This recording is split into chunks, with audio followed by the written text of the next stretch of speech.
2 Tawarik pasal 29 ayat 1 dan 2. Raja Hizkia. Hizkia berumur 25 tahun pada waktu ia menjadi raja, dan 29 tahun lamanya ia memerintah di Yerusalem. Nama ibunya ialah Abia, anak Zakaria.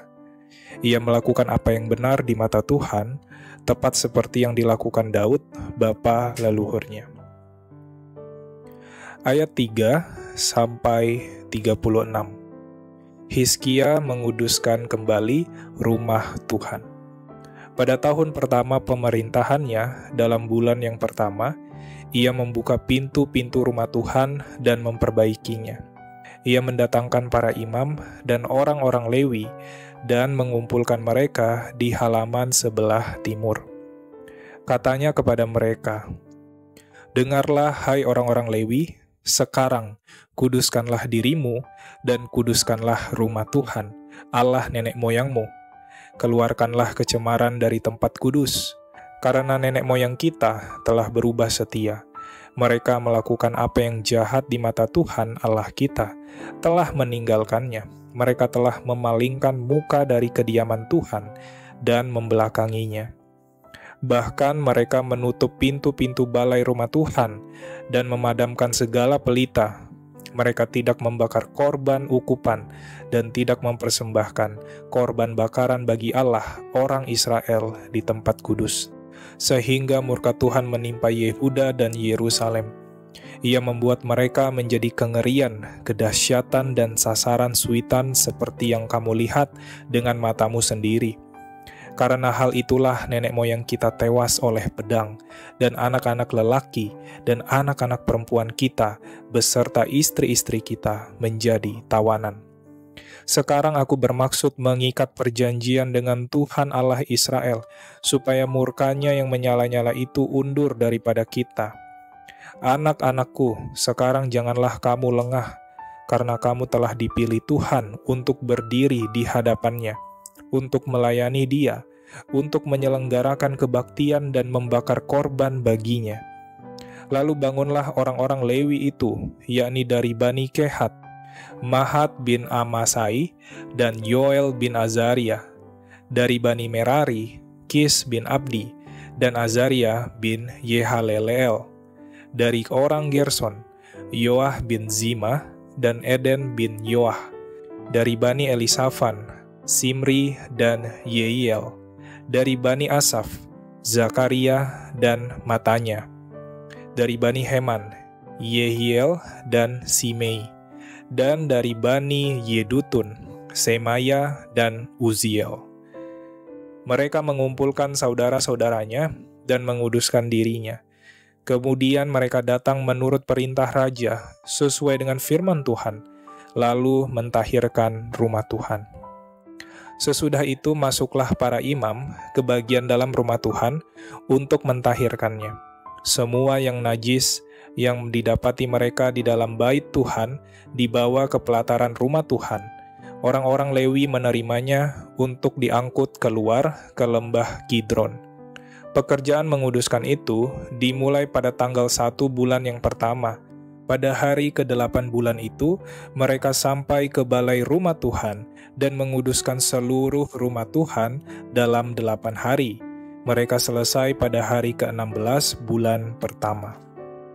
Lalu masuklah mereka menghadap Raja Hizkia dan berkata, "Kami telah mentahirkan seluruh rumah Tuhan, juga mezbah korban bakaran dengan segala perkakasnya dan meja roti sajian dengan segala perkakasnya. Dan segala perkakas yang dibuang Raja Ahaz ketika ia berubah setia pada masa pemerintahannya, telah kami sediakan dan kami kuduskan. Sekarang semuanya itu ada di depan mezbah Tuhan." Maka pagi-pagi Raja Hizkia mengumpulkan pemimpin-pemimpin kota dan pergi ke rumah Tuhan. Mereka membawa 7 ekor lembu jantan, 7 ekor domba jantan, 7 ekor domba muda, dan 7 ekor kambing jantan sebagai korban penghapus dosa untuk keluarga raja, untuk tempat kudus, dan untuk Yehuda. Ia memerintahkan anak-anak Harun, yakni para imam, untuk mempersembahkannya di atas mezbah Tuhan. Lalu mereka menyembelih lembu-lembu itu. Para imam menerima darahnya dan menyiramkannya pada mezbah. Kemudian mereka menyembelih domba-domba jantan dan menyiramkan darahnya pada mezbah. Sesudah itu mereka menyembelih domba-domba muda dan menyiramkan darahnya pada mezbah. Selanjutnya, mereka membawa kambing-kambing jantan yang akan menjadi korban penghapus dosa ke hadapan raja dan jemaah. Mereka meletakkan tangannya ke atas kambing-kambing itu. Dan para imam menyembelihnya dan mempersembahkan darahnya di atas mezbah sebagai korban penghapus dosa untuk mengadakan pendamaian bagi seluruh Israel. Sebab raja telah memerintahkan untuk mempersembahkan korban bakaran dan korban penghapus dosa itu bagi seluruh Israel. Ia menempatkan orang-orang Lewi di rumah Tuhan dengan ceracap, gambus, dan kecapi, sesuai dengan perintah Daud dan Gad pelihat raja, dan Nabi Natan, karena dari Tuhanlah perintah itu, dengan perantaraan nabi-nabinya. Maka berdirilah orang-orang Lewi dengan alat-alat musik Daud, demikian pula para imam dengan nafiri. Lalu Hizkia memerintahkan untuk mempersembahkan korban bakaran di atas mezbah. Pada saat persembahan korban bakaran mulailah pula dinyanyikan nyanyian bagi Tuhan dan dibunyikan nafiri dengan iringan alat-alat musik Daud, Raja Israel. Seluruh jemaah sujud menyembah, sementara nyanyian dinyanyikan dan nafiri dibunyikan. Semuanya itu berlangsung sampai korban bakaran habis terbakar. Sehabis korban bakaran dipersembahkan, raja dan semua orang yang hadir bersama-sama dia berlutut dan sujud menyembah.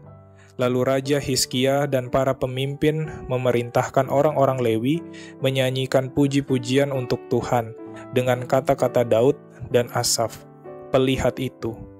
Maka mereka menyanyikan puji-pujian dengan sukaria, lalu berlutut dan sujud menyembah. Kemudian berbicaralah Hizkia, "Sekarang kamu telah mentahbiskan dirimu untuk Tuhan. Mendekatlah dan bawalah korban-korban sembelihan dan korban-korban syukur ke rumah Tuhan." Lalu jemaah membawa korban-korban sembelihan dan korban-korban puji-pujian. Setiap orang yang rela hati membawa juga korban-korban bakaran. Jumlah korban bakaran yang dibawa jemaah ialah lembu 70 ekor, domba jantan 100 ekor, dan domba muda 200 ekor. Semuanya sebagai korban bakaran bagi Tuhan. Persembahan-persembahan kudus terdiri dari lembu sapi 600 ekor dan kambing domba 3.000 ekor. Tetapi jumlah imam terlalu sedikit, sehingga mereka tidak sanggup menguliti semua korban bakaran. Oleh sebab itu, saudara-saudara mereka, orang-orang Lewi, membantu mereka sampai pekerjaan itu selesai, dan sampai para imam menguduskan dirinya. Sebab orang-orang Lewi itu lebih bersungguh-sungguh menguduskan dirinya daripada para imam. Lagi pula, korban bakaran itu banyak, dengan segala lemak korban keselamatan dan segala korban curahan pada korban-korban bakaran itu. Demikianlah ibadah di rumah Tuhan ditetapkan kembali. Hizkia dan seluruh rakyat bersukacita akan apa yang telah ditetapkan Allah bagi bangsa itu, karena hal itu terjadi dengan tak disangka-sangka.